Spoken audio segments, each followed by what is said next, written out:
YouTube channel पर सभी का हार्दिक स्वागत।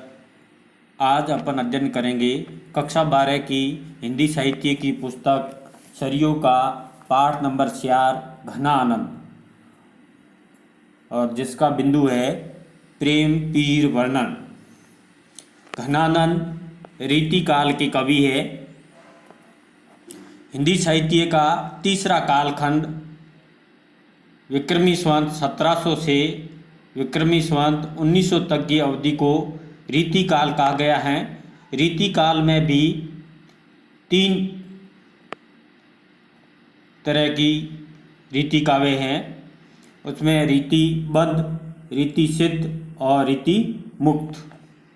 तो घनानंद रीति मुक्त काव्य धारा के प्रमुख कवि है। घनानंद, आलम, बोधा, ठाकुर ये रीति मुक्त काव्य धारा के कवि हैं। तो आज अपन अध्ययन करेंगे घनानंद के बारे में। और यदि चैनल को सब्सक्राइब नहीं किया है तो शीघ्र ही चैनल को सब्सक्राइब कर लें और ताकि नया आने वाला वीडियो आप तक जल्दी से पहुंच सके। अब अध्ययन करेंगे घनानंद रीति मुक्त काव्य धारा के कवि हैं, जिनका कवि परिचय पढ़ेंगे।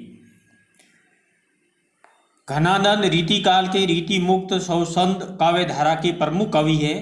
इनका जीवन और काव्य दोनों अभिन्न है, मतलब इनका जीवन और काव्य एक दूसरे से मिले जुले हुए हैं, घुले मिले हुए हैं। इनका जन्म सन 1746 में हुआ। जन्म कब हुआ? 1746 ईस्वी में। इनका संबंध राज दरबार से था। रीतिकाल के कवि लगभग राज दरबारी थे और इसी प्रकार घनानंद भी राज दरबार से संबंध रखते थे। ये मुहम्मद शाह रंगीले के दरबार में प्रतिष्ठित मीर मुंशी पद पर थे। याद रखना विद्यार्थियों, मुगल सम्राट था मुहम्मद शाह रंगीले और इसमें मीर मुंशी पद पर आसीन थे ये घनानंद। ये कवि तो थे ही, साथ ही गायन विद्या में भी निपुण थे।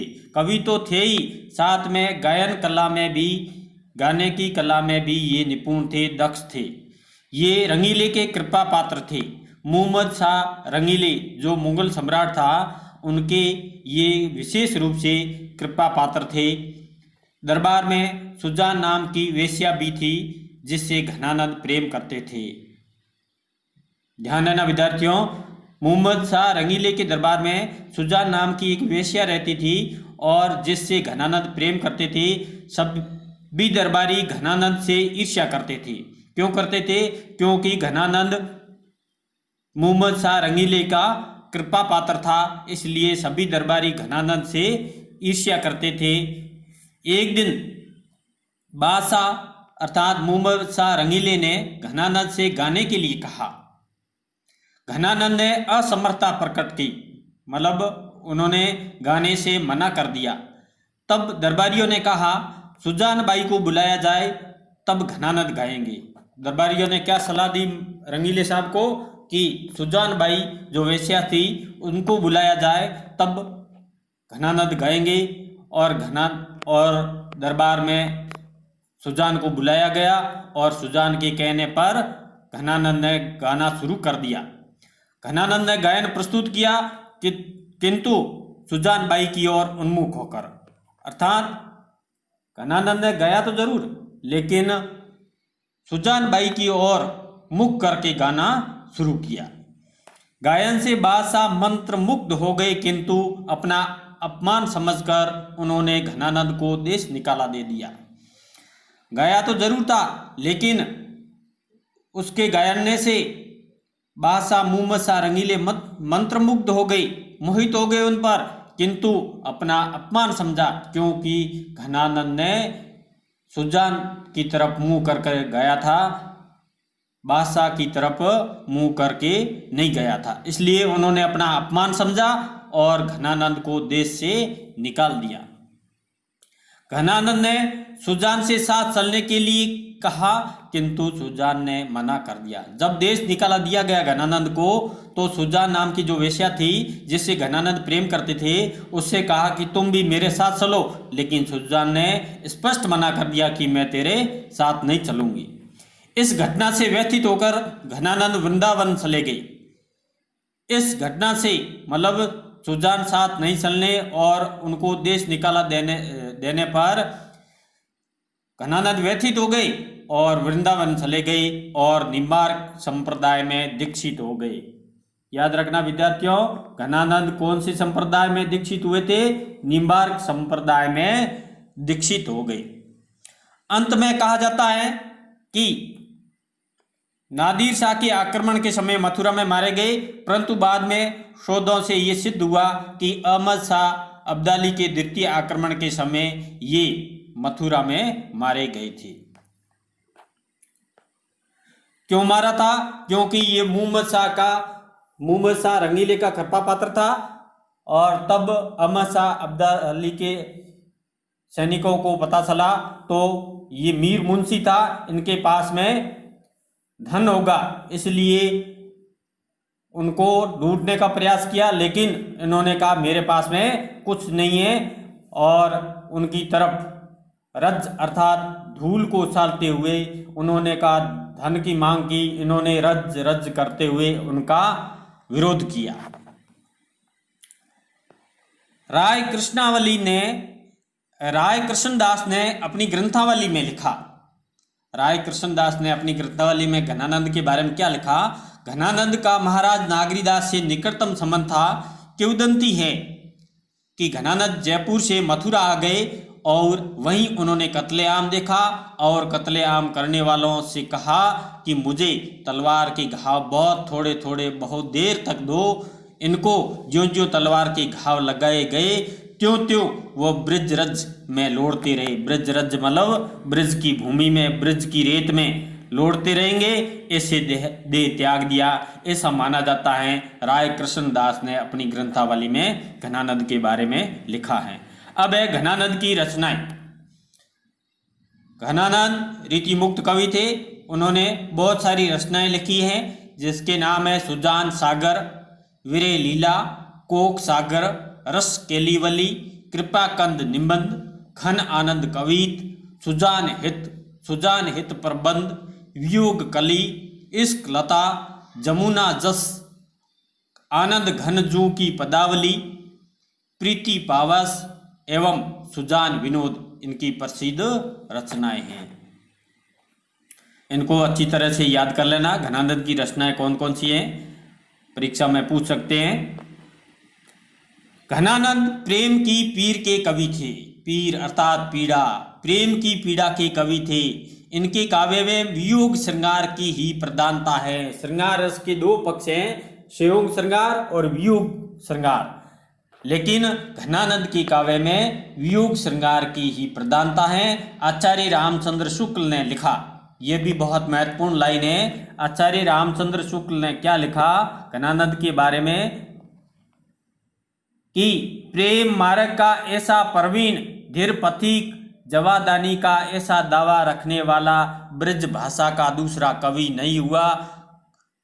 भाषा पर घनानंद का पूरा अधिकार था। ब्रज भाषा की लाक्षणिकता और व्यंजकता की शक्ति को घनानंद में देखा जा सकता है। ब्रज भाषा का शुद्ध मानक और व्यंजक रूप जैसी इनकी कविता में मिलता है, वैसा अन्यत्र कहीं नहीं मिलता है। अब पाठ परिचय पढ़ेंगे। प्रेम पीर वर्णन जो पद लिए गए हैं, 5 संद लिए गए हैं घनानंद के। प्रस्तुत पाठ में घनानंद के 5 संद संकलित है। इन पदों में इनकी पीड़ा की अभिव्यक्ति हुई है।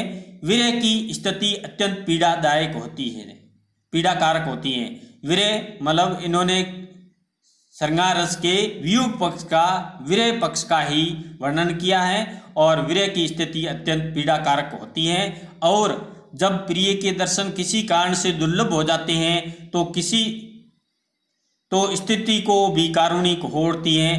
प्रेसी अर्थात प्रेमिका सहानुभूति नहीं दिखाती और प्रेमी तड़पता रहता है। प्रेमी प्रेयसी को उपालंब देकर चर्चित भी करता है, मतलब उनको उल्हाना देकर प्रेमी प्रेमिका को उल्हाना देकर सचेत भी करता है कि जो दूसरों को कष्ट देता है वह स्वयं भी कष्ट पाता है। प्रेयसी प्रेमी को दर्शन नहीं देती है, किंतु प्रेमी इसी आशा से कि कभी तो उसका दिल पसीजेगा, मतलब उनका दिल कमजोर पड़ेगा, उसकी निष्ठुरता को स्वीकार करता है।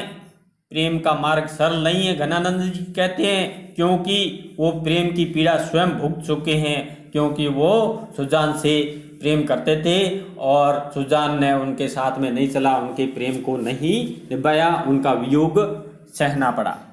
वह घनानंद जी कहते हैं कि प्रेम समर्पण चाहता है, मन ले लेना और देना चटाक भर भी नहीं, ये तो निरास्वार्थ है। मन को ले लेते हैं लेकिन मन देने दिल देने की बात आती है तब दिल देते नहीं है, ये तो कोरा स्वार्थ ही है। ऐसा इन पदों में घनानंद जी कहते हैं। अब पढ़ेंगे घनानंद के पहला पद। भोरते सांझ लो कानन को निहारती, बावरी नेकू न हारती। सांझ ते भोर लो तारनी, ताकीबो तारनी सो एक तार न टारती। जो कहूँ भाव तो दीठी परे, घन आनंद आसूनी अवसर गारती। मोहन सोवन जोवन की लगिए रहे, आँखियन के उर आरती। इस पद में घनानंद कहते हैं कि एक, यहाँ पर पहले कठिन शब्दार्थ देख लीजिए कि भोर का अर्थ है सुबह, सांझ का अर्थ है शाम, लो का अर्थ है तक और कानन का अर्थ है वन, वन या जंगल। निहारती अर्थ है निहारना देखना, बावरी अर्थात पागल, बावरी। नेकू मतलब थोड़ा, हारती अर्थात थकती नहीं है। सांझ ते भोर लो तारणी, तारणी का अर्थ है तारा, तारों को ताकीबो देखना। एक तार का अर्थ है एक टक, टारती का न टारती का अर्थ है नहीं हटती हैं। दीठी अर्थात दृष्टि, अवसर मतलब अवसर, आसूनी मतलब आंसू, गारती अर्थात गाल देती हैं। मोहन, मोहन से कहा गया भगवान श्री कृष्ण से। सोहन का अर्थ है सामने, जोहन मतलब देखना और उर का अर्थ है हृदय, आरती का अर्थ है इच्छा करना या करुणा। तो यहाँ पर घनानंद इस पद में कहते हैं कि भोरते सांझ लो कानन को निहारती, बावरी नेकू न हारती। घनानंद कहते हैं दुख से पीड़ित पागल नायिका सुबह से शाम तक जंगल की ओर देखा करती हैं। वह इस प्रकार देखना थोड़ी देर के लिए भी बंद नहीं करती है, मतलब लगातार सुबह से शाम तक जंगल की ओर अपने प्रेमी आने की बाट जोती रहती हैं। सांझ ते भोर लो तारणी, ताकीबो तारणी सो एक तार न टारती। और फिर शाम से मतलब जब रात हो जाती है, शाम से सुबह तक अर्थात सारी रात आकाश के तारों को आँखों की पुतलियों से एक टक निहारती रहती है, उनकी ओर देखती रहती हैं, अर्थात तारों की ओर अपनी पुतलियों को बिल्कुल हटाती नहीं है, एक टक उनको देखती रहती है।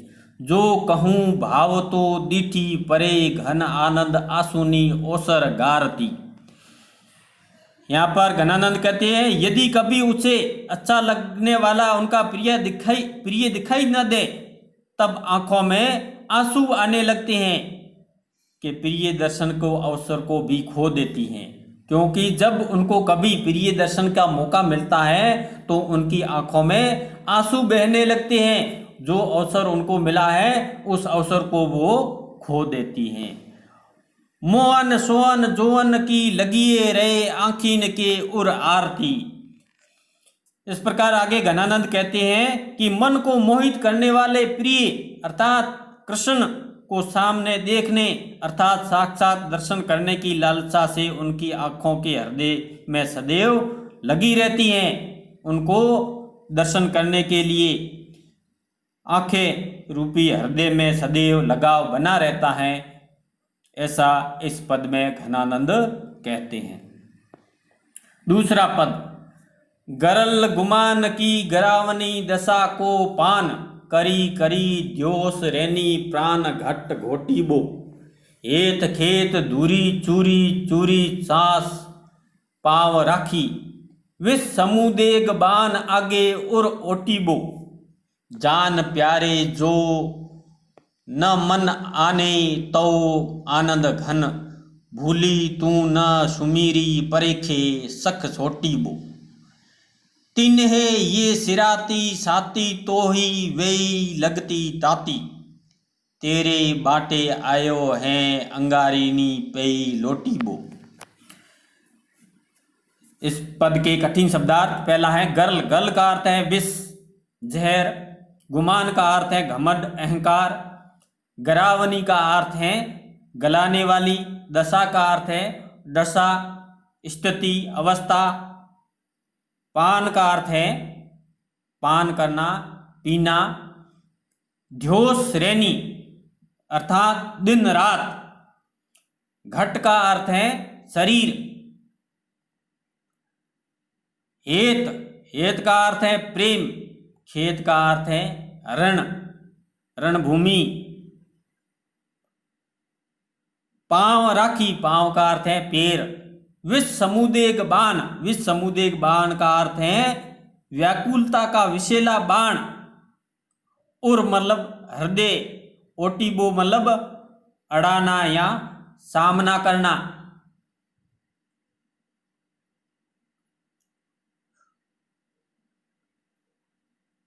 सख, सख का अर्थ है आंख, चोटीबो का अर्थ है चोट को सहन करना,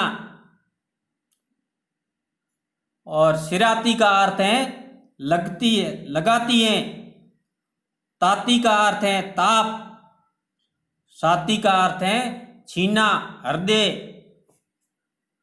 अंगारीन मतलब अंगारे, लोटीबो मतलब लेटना। तो इस पद में कवि घनानंद वर्णन करते हुए कहते हैं कि गरल गुमान की गरावनी दशा को पान, करी करी द्योस रैनी प्राण घट घोटीबो, प्रेमी के हृदय को गलाने वाले अहंकार रूपी विष को पीकर दिन रात अपने प्राणों को हृदय में घोट कर रखती हैं। क्या कहते हैं कि प्रेमी के हृदय को गलाने वाला जो अहंकार रूपी विष है उसको पी पी कर दिन रात अपने प्राणों को हृदय में दबा कर रखती हैं। हेत खेत दूरी चूरी चूरी सांस पाव राखी, विष समुदेग बान आगे उर ओटीबो। हेत का अर्थ है प्रेम, खेत का अर्थ है रण, प्रेम रूपी रण क्षेत्र में, रणभूमि में धूल में पैर डालकर व्याकुलता के बाणों का अपने हृदय से सामना करता है। भाव यह है प्रेम में घमंड को छोड़कर जो प्रेम जनित व्याकुलता को सहन करना पड़ता है, ऐसा घनानंद कहते हैं। जान प्यारे जो न मन आने तो आनंद घन, भूली तू न सुमीरी परेखे सक चोटीबो।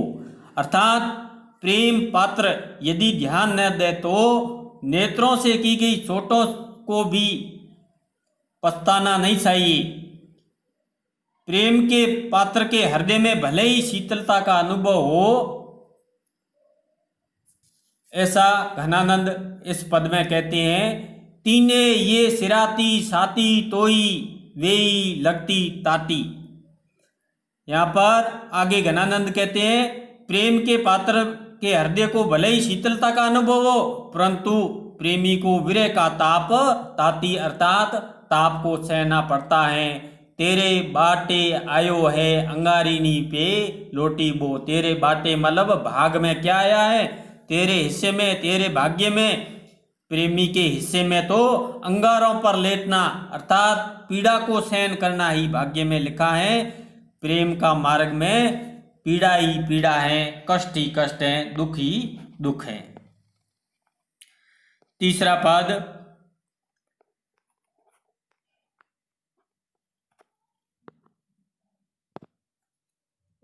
भय अति निठुर मिटाए पहचानी डारी, यही दुख हमें जक लागी हाय हाय हैं। तुम तो निपट निर्दयी गई भूली सुधी, हमें सूल छेलनी सो क्यों हूँ न भुलाए हैं। मीठे मीठे बोल बोली ठगी पहले तो तब, अब जिए जारत कहो ध्यो कौन न्याय है। सुनी है कई नई यह प्रगट कहावती जूं, कहूँ कल्पाए है सू कैसे कल्पाए। इस पद के कठिन शब्दार्थ हैं। भय का अर्थ है हो गए, अति मतलब अत्यधिक, निठुर का अर्थ है कठोर, डारी का अर्थ है डाली, यही का अर्थ है इसी, जग का अर्थ है रट, निपट का अर्थ है बिल्कुल, निर्दयी मतलब निर्दयालु, निर्दयी हो गया है। सुधी, सुधी मतलब याद, सूल छेलनी का अर्थ है कांटों की पीड़ा, ठगी अर्थात ठगना, जिए जारत मतलब जीव को, जीवन को जलाना, ध्यो का अर्थ है का, कहावती का अर्थ है कहावत, कल्पाय का अर्थ है दुख देना, कल्पाना, दूसरे कल का अर्थ है, कल्पाय का अर्थ है चैन या शांति। तो इस पद में घनानंद कहते हैं, भय अति निटूर मिटाए पहचानी डारी, यही दुख हमें जक लागी हाय हाय। घनानंद कहते हैं अपनी प्रेमिका सुजान से, हे प्रिय सुजान, तुम तो अत्यधिक निष्ठुर हो गई हो, कठोर हो गई हो, तुमने हमारी पहचान को मिटा डाला है, यही दुख हमें जक लागी हाय हाय। इसी बात से हमें दुख है, हमारे मुंह में केवल हाय हाय शब्द निकलता है, इसके अलावा कोई शब्द नहीं निकलता है। तुम तो निपट निर्दयी गई भूली सुधी, हमें सूल छेलनी सो क्यों हूं न भुलाए। तुम तो अत्यधिक निर्दयी हो गई हो, दया भाव से रहित हो गई हो, तुम्हें तो हमारी याद ही नहीं आती है। हमें सूल छेलनी सो क्यों न हूं न भुलाए, कांटों की पीड़ा देकर क्यों हमें भुला दिया। आगे घनानंद जी कहते हैं, मीठे मीठे बोल बोली ठगी पहले तो तब, अब जिए जारत कहो ध्यो कौन न्याय। पहले आपने मीठे मीठी बातें करके हमको ठग लिया, मीठी मीठी बातें करके हमारा दिल जीत लिया, हमारे मन में प्रेम को जगा दिया, और अब वियोग को पैदा कर दिया है, हमारे जीव को, हमारे जीवन को क्यों जला रही है। बतलाओ ये कौन सा न्याय है, अर्थात ये न्याय नहीं है, हमारे साथ अन्याय है। सुनी है कई नई ये प्रगट कहावती जूं, कहूँ कल्पाए सू कैसे कल्पाए। सुनी मतलब आपने ये सुनी होगी, कहावती का अर्थ है कहावत, आपने ये कहावत सुनी होगी, आपने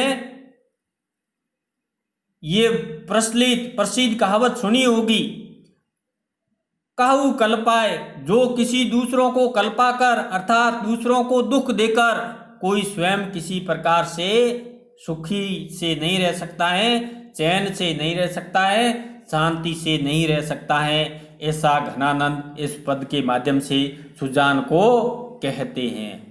और कहूँ कल्पाए सू कैसे कल्पाए, इस पंक्ति में यमक अलंकार है। कल्पाए पहले का अर्थ है कल्पना दुख देना, दूसरे का कल्पाए का अर्थ है चैन या शांति।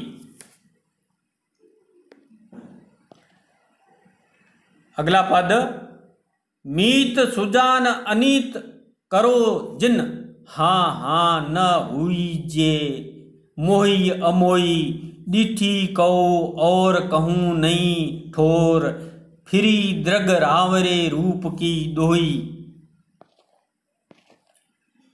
एक विश्वास की टेक गहे लगी, आस रहे बसी प्राण बटोई, हौ घन आनंद जीवन मूल दई, कित प्यासिनी मारत मोही। इस पद के कठिन शब्दार्थ। मीत का अर्थ है मित्र, प्रिय। सुजान, सुजान को संबोधित करते हुए कह रहे हैं। अनीत का अर्थ है अन्याय।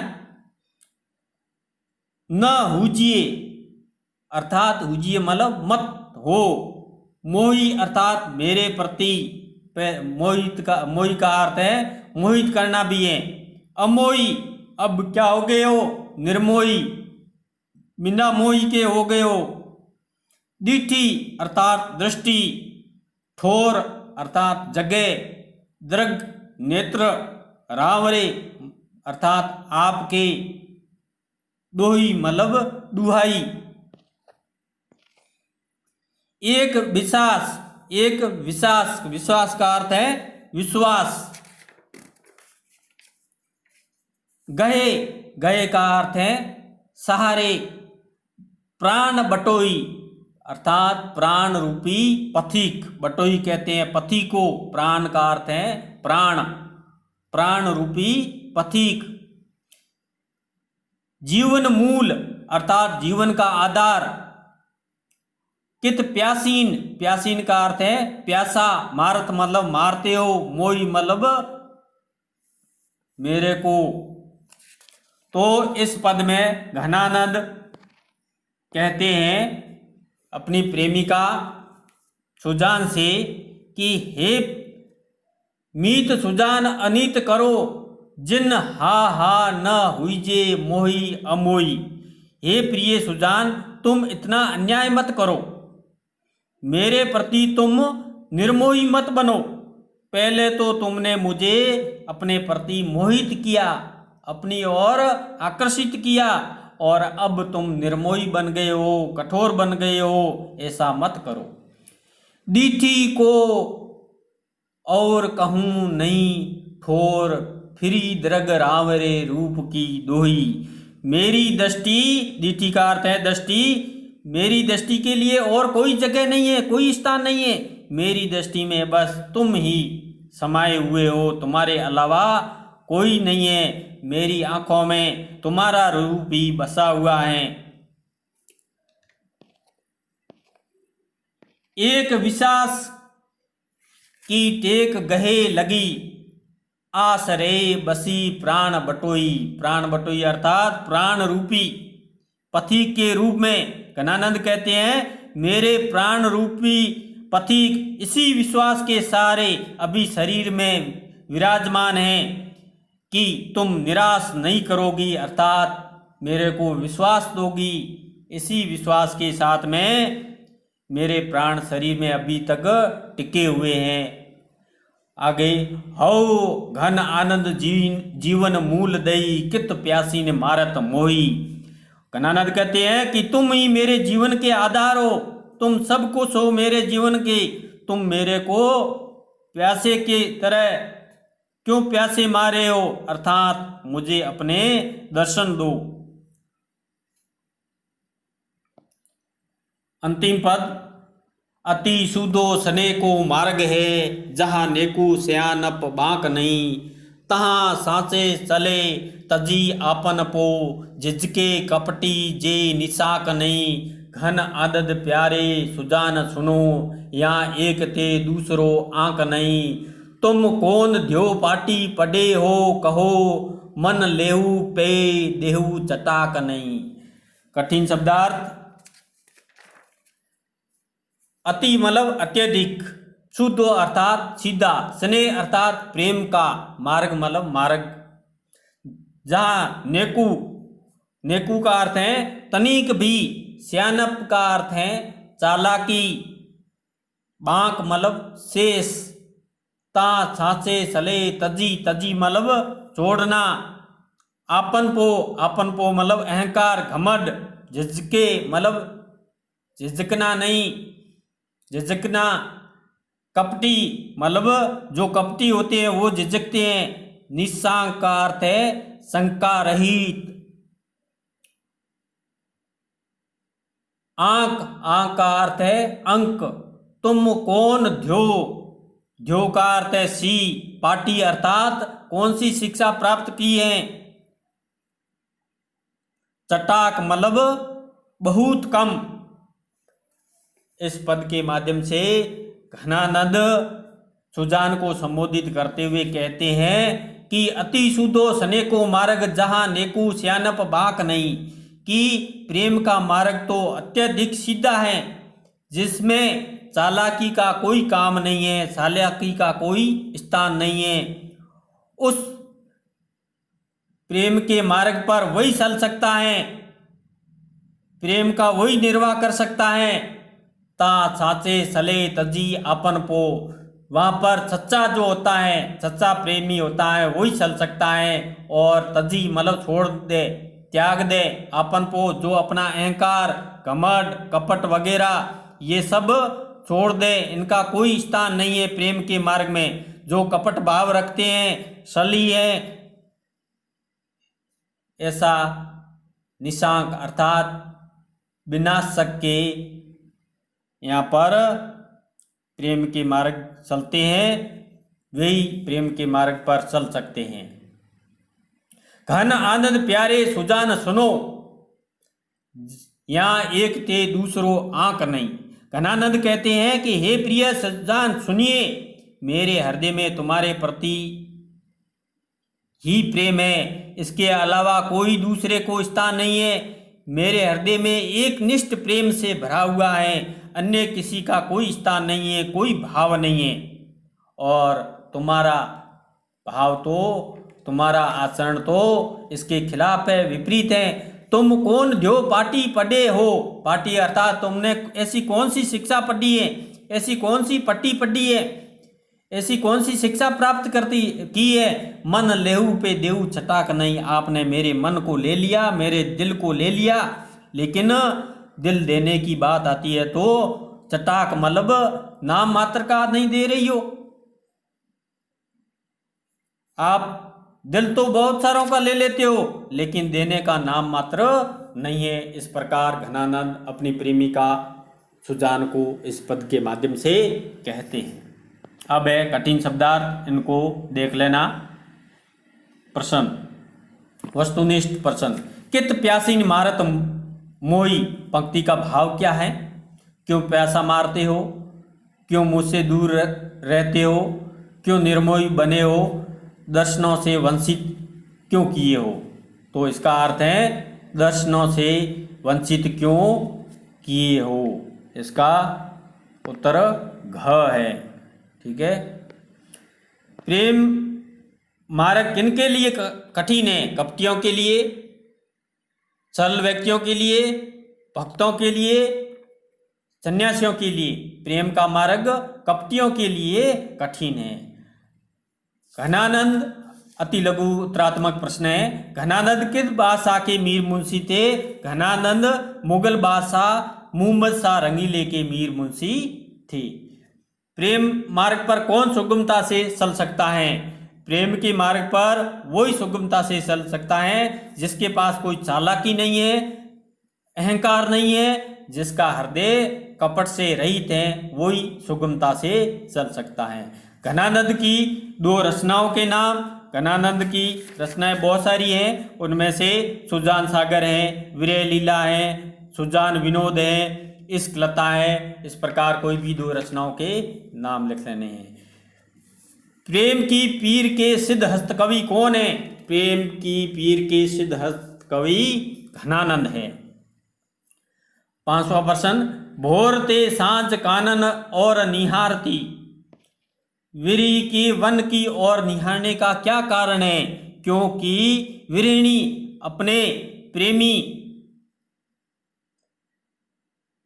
कृष्ण के दर्शन के लिए अर्थात सुजान रूपी कृष्ण के दर्शन के लिए वन की ओर निहारती रहती हैं। शायद प्रिय कृष्ण जंगल से लौटकर आते दिखाई दे दे, इसलिए वो वन की ओर सुबह से शाम तक निहारती रहती हैं। तो ये तो अपने प्रश्न हुए। और विद्यार्थियों, आपको पाठ कैसा लगा कमेंट्स बॉक्स में कमेंट्स करें और यूट्यूब चैनल को अधिक से अधिक सब्सक्राइब करें और शेयर करें। धन्यवाद।